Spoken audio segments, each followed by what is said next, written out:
भूर्भुवः स्वः तत्सवितुर्वरेण्यं भर्गो देवस्य धीमहि धियो यो नः प्रचोदयात्।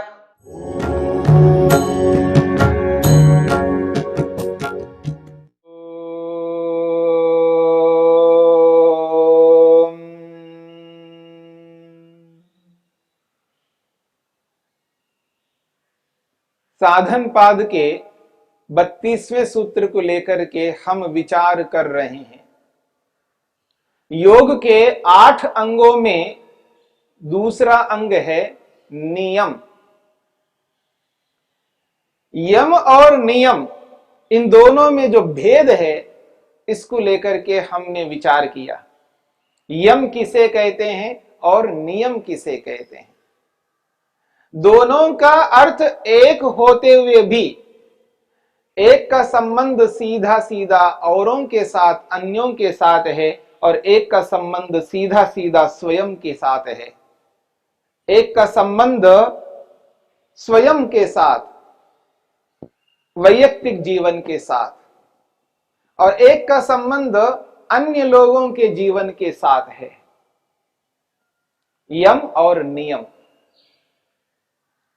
महर्षि पतंजलि ने नियम के संदर्भ में स्पष्ट किया है, शौच संतोष तपः स्वाध्यायेश्वर प्रणिधानानि नियमाः।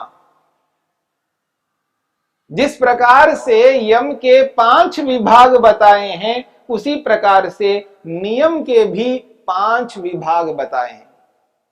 पहला विभाग है शौच, दूसरा विभाग है संतोष, तीसरा विभाग है तप, चौथा है स्वाध्याय, और 5वां विभाग है ईश्वर प्रणिधान।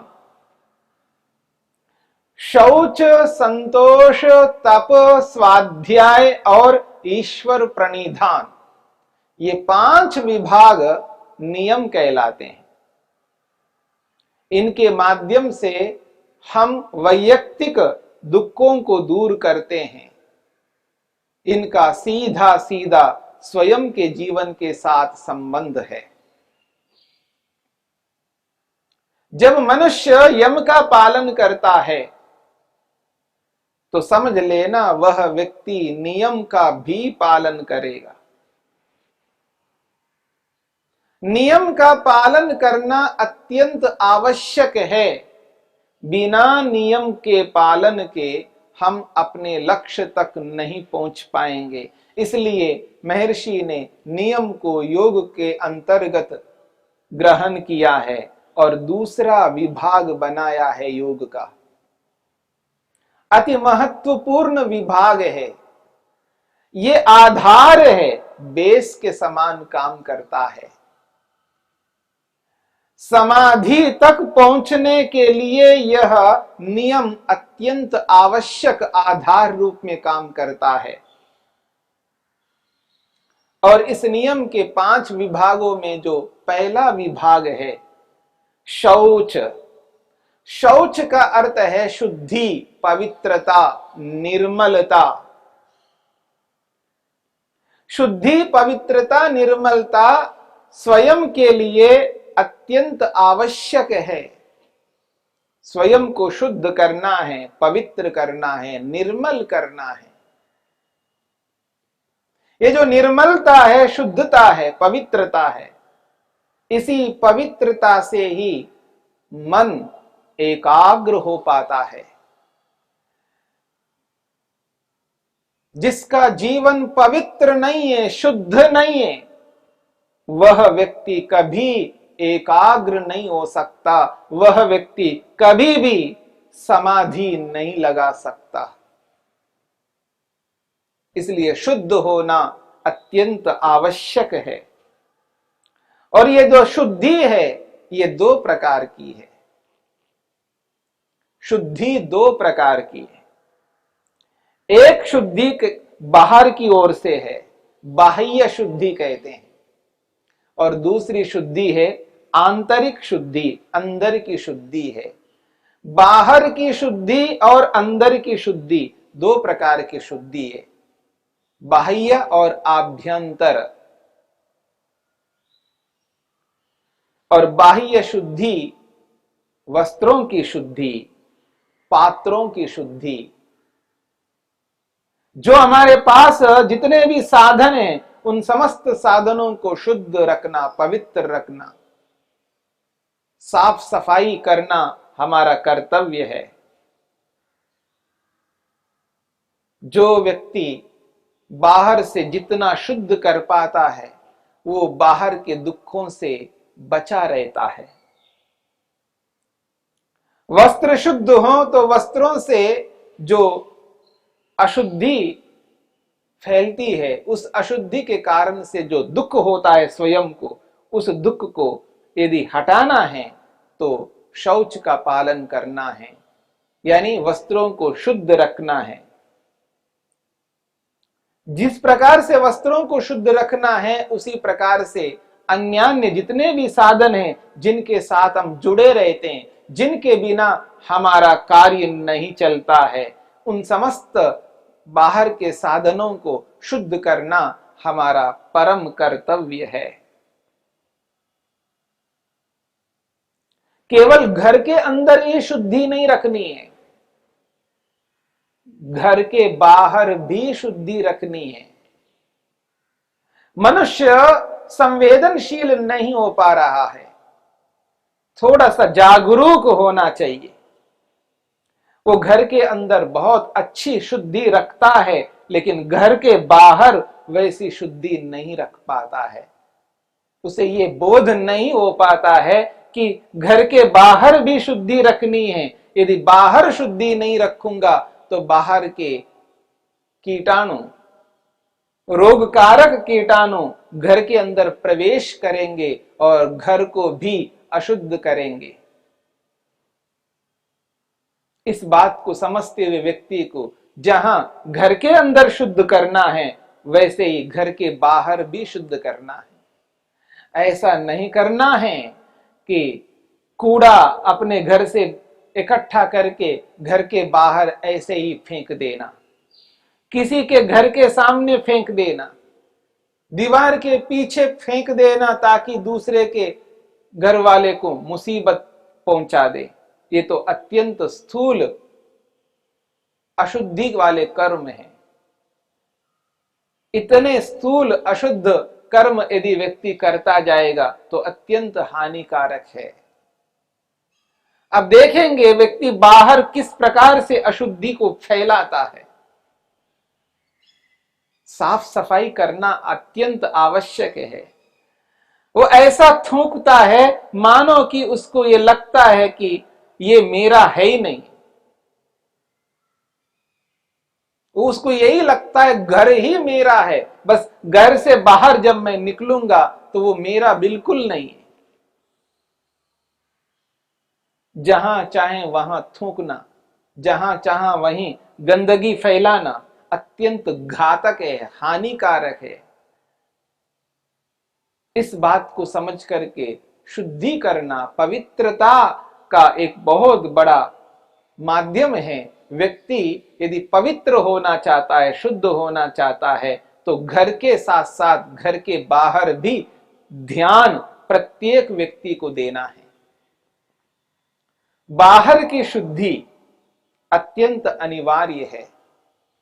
आप सड़कों पर देखिएगा, बाहर देखिएगा, व्यक्ति गाड़ी में बैठ करके भी, गाड़ीवान बन करके भी चलते चलते सड़क पर कितनी अशुद्धि फैलाता है। कुछ भी खा रहा है बाहर फेंकता जा रहा है, सड़क पर फेंकता जा रहा है। ऐसी अशुद्धि को नहीं फैलाना है। शुद्धि का अभियान जैसा आज किया जा रहा है उस अभियान में हमें भी शामिल होना है, हमें भी उसमें जुड़ जाना है और हमें भी शुद्धता का ध्यान रखना है। जो व्यक्ति समाज के दृष्टिकोण से, राष्ट्र के दृष्टिकोण से यह मति, यह बुद्धि नहीं रखता है कि यदि देश शुद्ध है तो मैं शुद्ध हूं, यदि देश अशुद्ध है तो मैं अशुद्ध हूं, देश मेरे कारण से है, इसलिए यदि देश अशुद्ध है तो मैं अशुद्ध हूं, ये बोध जब तक अपने मन में नहीं रखता तब तक व्यक्ति बाहर अशुद्धि करना रोक नहीं पाएगा। उसको लगता है कि केवल घर ही मेरा है, देश मेरा नहीं है। इस भाव को मन से हटाना है। देश मेरा है, सड़क मेरा है, बाहर जो कुछ भी है सब मेरा ही है, यानी हम सबका है, हम सभी इसके भागीदार हैं। पूरा देश हमारा है, केवल घर मात्र हमारा नहीं है। इस भाव को मन में रखते हुए शुद्धि का पालन करना है।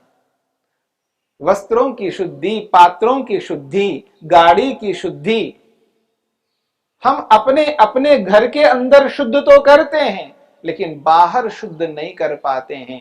बाहर भी शुद्ध करना है, क्योंकि हम केवल घर में रहने वाले नहीं हैं।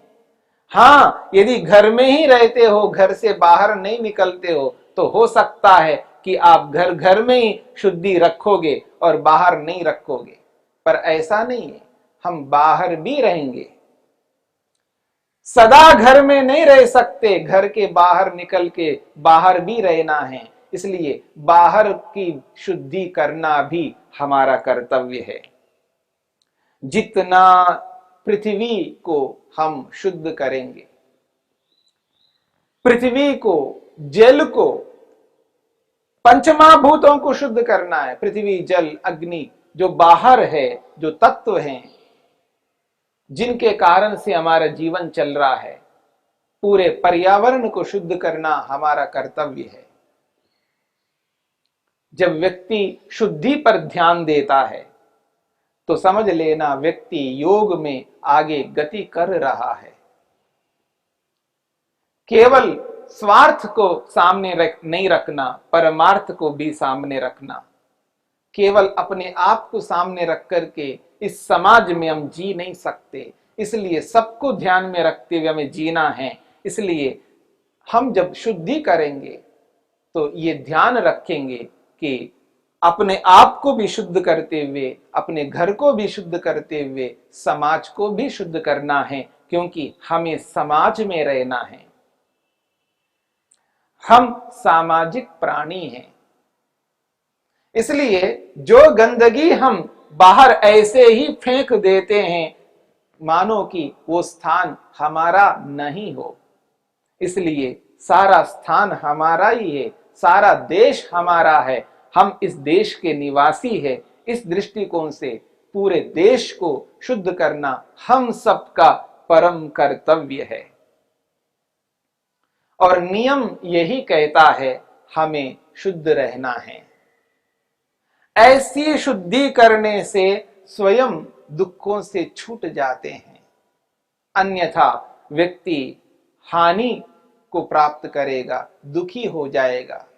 नाना प्रकार के रोग आकर के हमारे शरीर के अंदर प्रविष्ट हो जाएंगे तो उनको दूर करना अत्यंत कठिन हो जाएगा।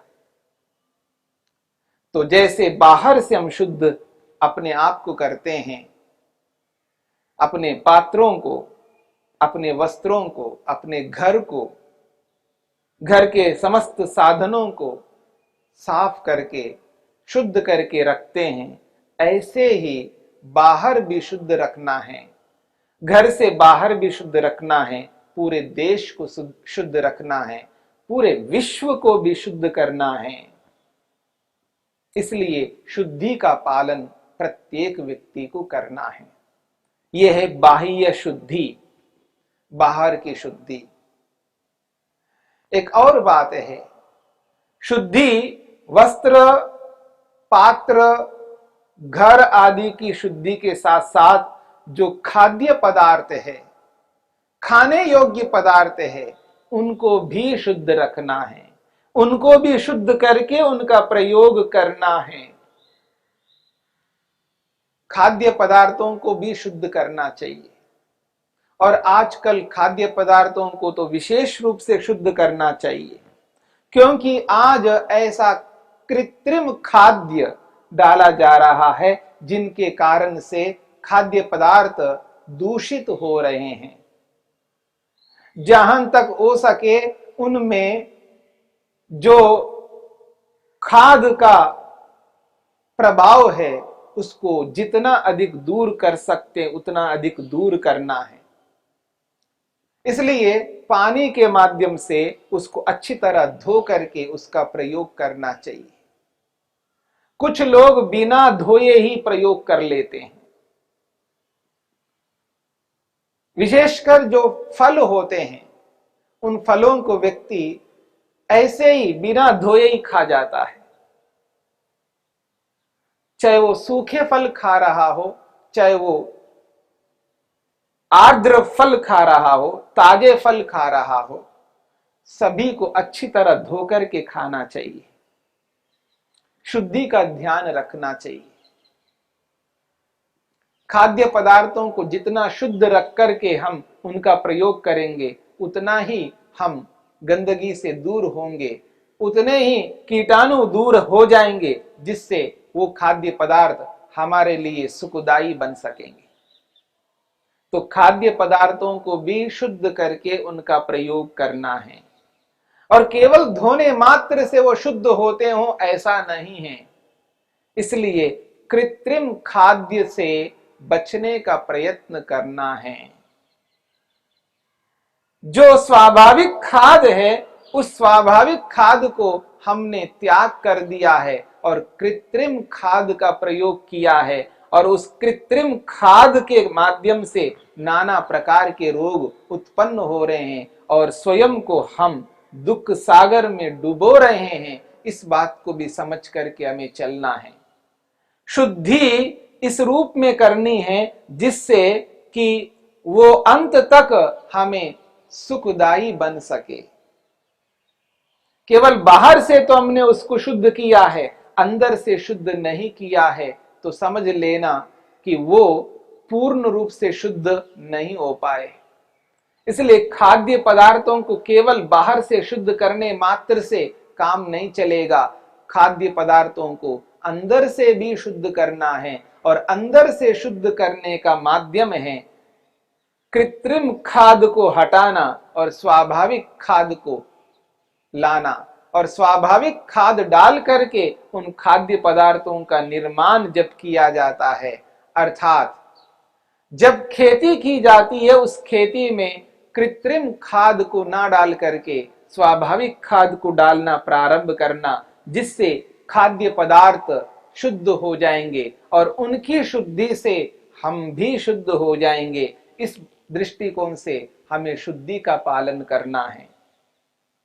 शुद्धि दो प्रकार की है, बाह्य शुद्धि और आंतरिक शुद्धि। इन दो प्रकार की शुद्धियों से ही हम शुद्ध हो जाएंगे और अपने लक्ष्य तक पहुंच पाएंगे। इस बात को समझने की चेष्टा करें।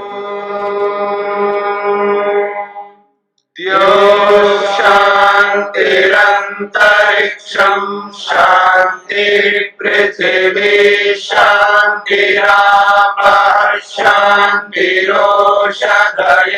शांति वनस्पतयः शांतिर्विश्वे देवाः शांतिर्ब्रह्म शांति सर्वं शांति शांतिरेव शांति क्षमा शांतिरेधि।